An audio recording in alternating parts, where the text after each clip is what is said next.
She thought he was just a broke U.S. traveler, but when he showed up in a limousine to confess his love, her world turned upside down.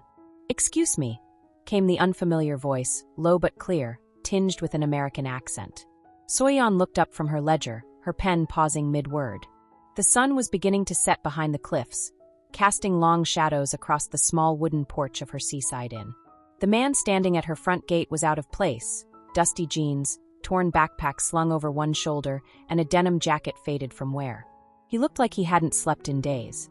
"I'm sorry to bother you," he said, stepping cautiously closer. "I lost my wallet.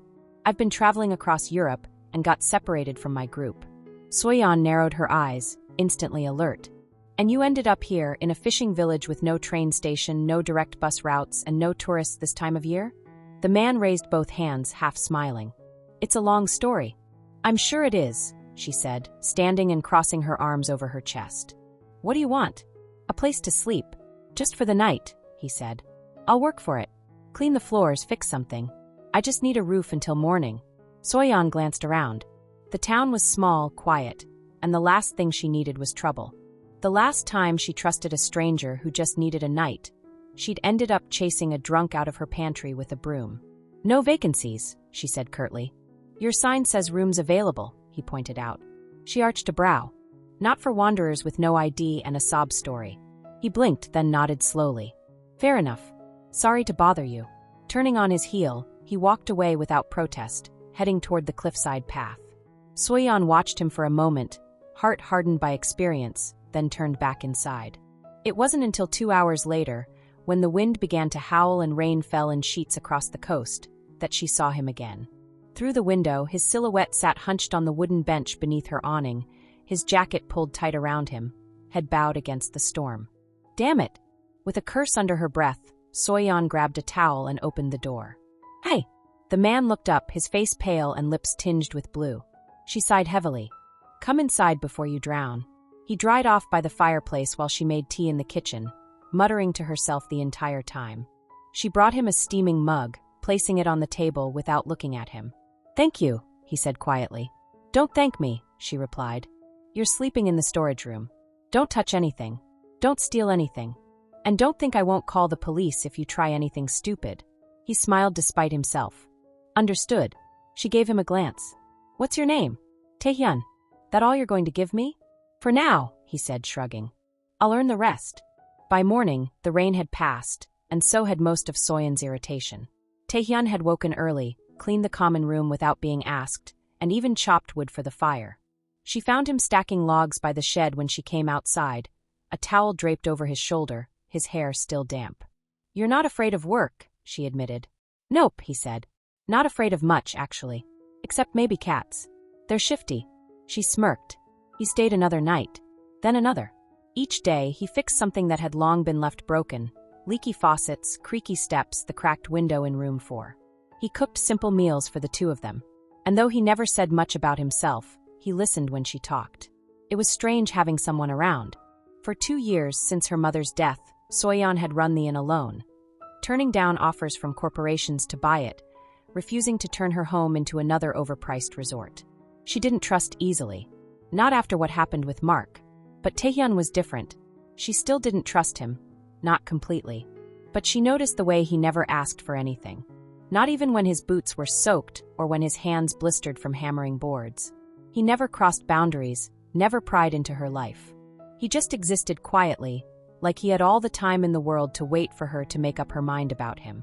One evening, as they sat on the back porch watching the waves crash beneath the cliffs, Taehyun broke the silence. "Thank you," he said. "For what?" "For not leaving me out there in the rain." Soyeon glanced at him. "I almost did." He smiled. "Yeah, but you didn't."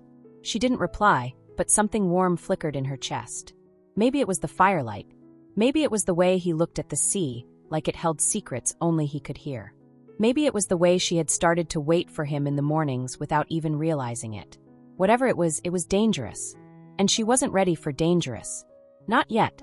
The days settled into a rhythm, uneven, unpredictable, but strangely comforting. Soyeon ran her in like a captain at sea, efficient, disciplined, no nonsense. Every towel folded to a precise square.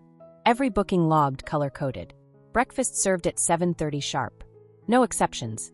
Taehyun, on the other hand, seemed to float through the hours like a leaf on the wind. He wandered barefoot through the garden, hummed old rock ballads while sweeping the porch, and had an uncanny knack for striking up conversations with the few guests brave enough to visit in the off-season. She wanted to know more about him, but every time she got close, he'd sidestep, evade, smile his way out of answering. Then one morning, she heard him on the phone, his voice low, urgent, sharp in flawless American English. "I told you not yet.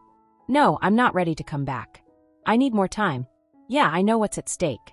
But I meant what I said, I'll handle it." Soyeon's heart thudded. This wasn't the carefree, drifting handyman she had come to know. When the call ended, he tucked the phone into the inside pocket of his coat. Soyeon stepped outside. "Interesting call." Taehyun turned slowly, caught off guard. "Soyeon, I didn't hear you." "No kidding." Her arms crossed. "Who were you talking to?" He blinked. "It was just..." "Don't lie." Silence stretched between them like a wire pulled taut. Finally, Taehyun sighed. "It's complicated." Her eyes narrowed. "That's not an answer." He looked away. "That's what I thought," she whispered. Spot by the window, sipping tea and watching the waves, Soyeon was pouring his second cup when she heard it, a sharp, rasping breath. Then his hand slipped from the table. "Dad!" She tried to speak, but the words came out garbled. His eyes rolled back. "Dad!" she screamed. The teacup shattered on the floor as she rushed to him. His body was limp, his breathing shallow and uneven. Panic gripped her as she tried to lift him, to get a response. He wasn't moving. She fumbled for her phone with trembling fingers, but in the chaos, it slipped from her grasp and clattered beneath the counter. "Somebody help!" she cried. "Please, someone." And then he was there, Taehyun, bursting through the door like a storm of his own. Soaked from the rain, eyes blazing, he dropped to his knees beside her father and assessed the situation in a heartbeat. "He's having a stroke," Taehyun said urgently. "Call emergency now." Soyeon stared, frozen. "My phone. It fell." Taehyun was already pulling his own from his pocket, dialing emergency services with one hand while starting CPR with the other. "Stay with me, sir," he said calmly as he began chest compressions. "Don't you dare give up now." Soyeon watched in disbelief, tears streaming down her face. He was supposed to be gone, but he had never really left. She dropped beside him, holding her father's hand, whispering prayers between sobs. "Please, please don't take him from me too." The ambulance arrived minutes later. Paramedics took over, and Soyeon followed them out, holding her father's hand until the very last second before he was lifted into the vehicle. Taehyun stood back, silent, rain dripping from his coat. When the ambulance disappeared down the hill, Soyeon turned to face him. Her eyes were red, her voice raw. "Why?" He looked at her with that same quiet steadiness she had come to know. "Why did you come back?" she asked. "Why were you even here?" "I never really left," he said softly. "I stayed nearby. I needed to make sure you were okay." She shook her head, overwhelmed. "But I told you to go." "I said." "I know what you said," Taehyun interrupted gently. "But you didn't mean it. Not all of it. And even if you did, I still couldn't stay away." Her voice cracked.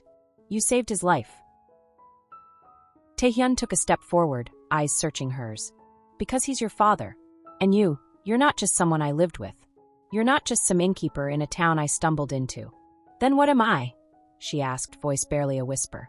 He hesitated, then said with quiet conviction, "You're the only place I've ever felt at home." Soyeon stared at him, her breath catching. Tears rolled down her cheeks again, but this time they weren't from fear. She stepped forward, reached for his hand, and gripped it tightly. "I don't know who you are, Taehyun. I don't know why you lied or what you're hiding," she whispered. "But I know you didn't have to come back. And you did." His voice was steady. "I never left. Not really. Not in here." He touched his chest. And in that moment, Soyeon believed him. Whatever secrets he held, his heart had never lied. The days that followed her father's emergency were a blur. Mr. Jang was stable, recovering slowly in the hospital, and Soyeon spent most of her time by his side. But even as she tended to her father's needs, her thoughts drifted constantly to Taehyun. He had vanished just like that. After saving her father's life, after holding her hand, saying things that felt real, he had disappeared without a word again. And this time it hurt worse. She searched for him in every corner of the village, passing quietly by the cafe, the marina, even the post office. Nothing. No one had seen him. It was as if he had been a dream, one she should never have let herself believe in. 3 days later, the stillness shattered. It began with a sound Soyeon had never heard in the village before. The purr of a luxury engine, smooth and deep. Curious locals peeked through their windows as a long black limousine pulled up in front of the inn. The villagers gathered like moths to a flame. Whispers rose in the wind. Who is that? Someone famous? Must be some rich businessman. Soyeon was behind the reception counter when the doors of the limousine opened. The first to emerge was a man in a sleek gray suit and earpiece, clearly a bodyguard. Then came another in tailored navy, holding a leather folder. And then, Taehyun. But not the Taehyun she knew. He stepped out of the car like he belonged in another world. His dark suit hugged his frame perfectly. His shoes gleamed. His hair was swept back. Every inch of him was polished and poised. Gone were the worn jeans, the boyish smiles, the humble hands that fixed broken fences. This man was powerful, commanding, a stranger. Soyeon stood frozen behind the counter, her breath caught somewhere between awe and betrayal. Taehyun walked toward the door with calm certainty, the bodyguard and assistant flanking him like shadows.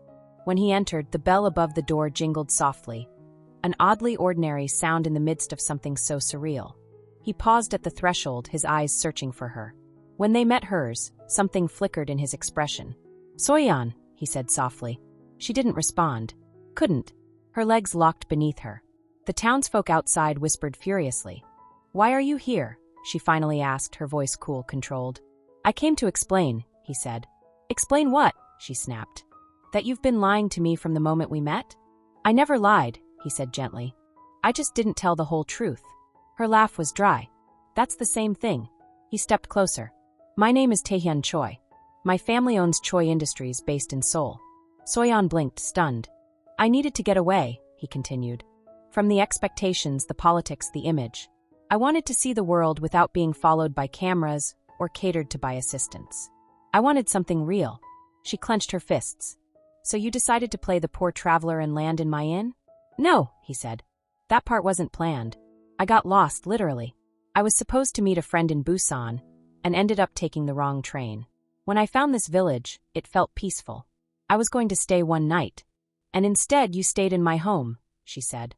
"You shared my table. My life." He nodded. "Because the longer I stayed, the more I didn't want to leave." Soyeon looked away. "You let me think you were someone else. I opened up to you. I trusted you." "I know," he said quickly. "And I'll never forgive myself for breaking that trust."